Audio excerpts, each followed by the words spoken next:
Hi, everyone. I'm Emily Grosh. I'm the Director of Insights for Telecom at Mintel Comper Media. And I'm John Polking. I'm a senior analyst on Mintel Reports covering gaming and entertainment. And today we're talking about streaming. Streaming. Lot that's happened in 2020. We've got new services, we've got shifting expectations, we've got COVID, which blew everything up.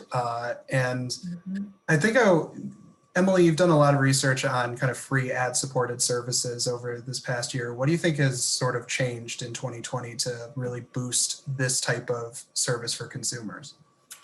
Thanks for the question.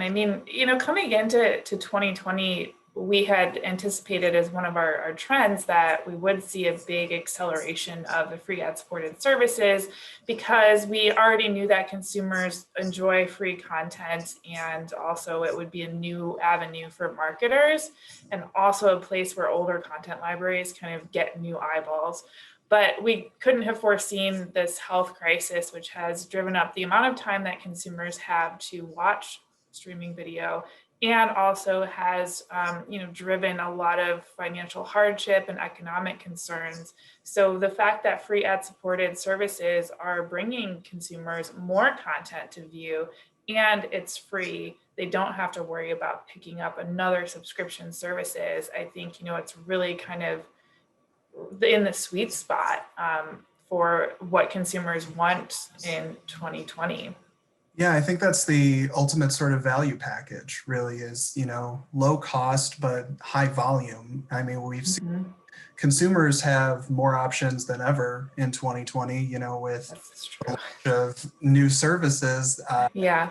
There's so much content out there that I think people they gravitate towards the services that give them the most bang for their buck. Uh, you know, they might not necessarily be able they might not necessarily like everything that's on one service, but they're able to find something that they can like Mhm. with that sort of volume, which I think has made it more difficult for people to see the value of adding sort of services with more specialty interests. There's just not as much bang for your buck than it is on these large content hubs. Yeah, like our Netflixes and HBO Maxes, right? With such a massive content library. When you're talking about some of the smaller content libraries, I assume that you're referring to Apple TV Plus as one of those.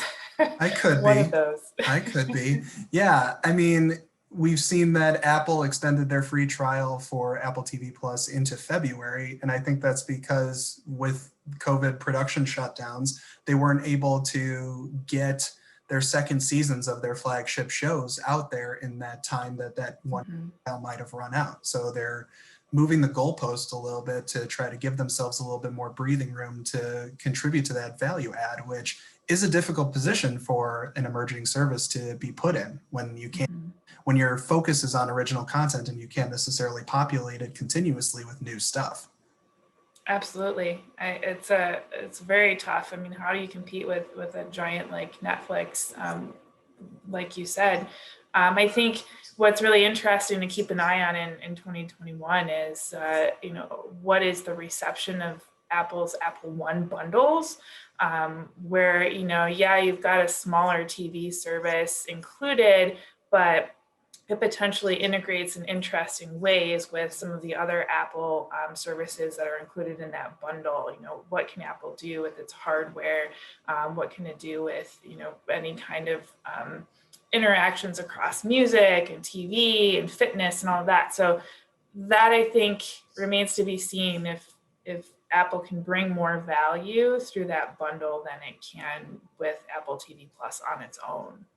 For sure. And I think even outside of Apple, consumers are just looking to kind of be a part of those ecosystems in order to make it convenient, Mm-hmm. valuable from a price perspective, and also just give them as much as they possibly can so that they never run out of things to watch. So I think we're going to see a lot more of those ecosystems define themselves and differentiate themselves in 2021 with all of this stuff happening now. But thanks for watching. Check out all of the stuff that we're putting on Compare Media and through Mintel Reports. Thanks for watching, everyone.